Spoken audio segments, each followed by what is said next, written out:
Students, Assalamu alaikum. Our today's topic is forgetting para number 6. Let's start. The question whether the possession of a good memory is altogether desirable has often been discussed, with men with valuable memories have sometimes tried to make out a case for their superiority. A man, they say, who is a perfect remembering machine is seldom a man of the first intelligence, and they quote various cases of children or men who had marvelous memories and yet who had no intellect to speak of. I imagine, however, that on the whole, the great writers and the great composers of music have been men with exceptional powers of memory. The poets I have known have better memories than the stockbrokers I have known. Memories indeed is half the substance of their art. On the other hand, statesmen seem to have extraordinary bad memories.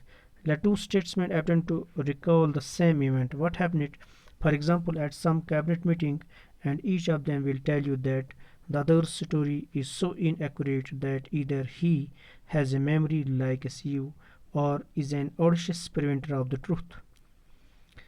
The frequency with which the fact in autobiographies and speeches of the statesmen are challenged suggested that the world has not yet begun to produce ideal statesmen, men who, like great poets, have the genius of memory and of intellect combined. Dear students, writer here says that efficient memory and good intellect do not go side by side.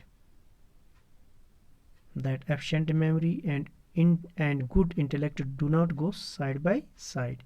Red says a person having good memory, a person having good memory does not possess efficient intellect.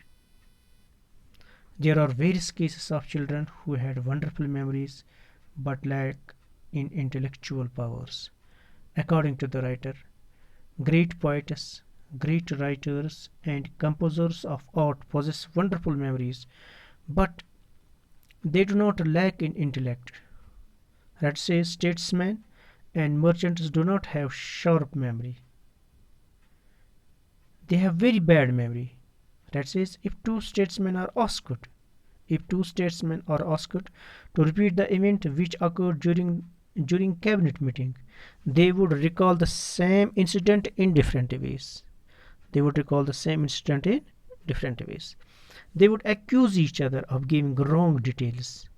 But the poets and the great writers have the genius of memory and of intellect combined. Writer says some people with bad memories often argue that they are superior to others with good memories.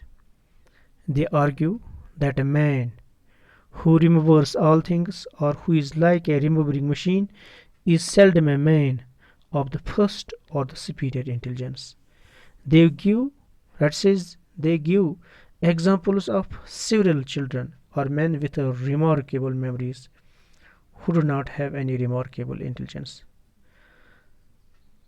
The writer further argues that the great writers and the great composers of music have been gifted with first class memories.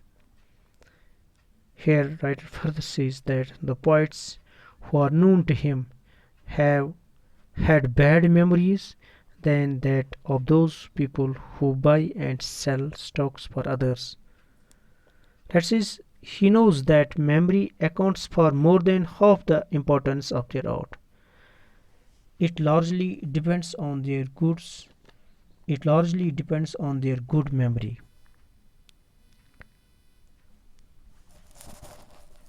Right here says the frequency with which the facts in the autobiographies and speeches of statesmen are challenged. The frequency, the rate with which the facts in autobiographies and speeches of statesmen are challenged suggested that the world has not yet begun to produce ideal statesmen. Thank you very much.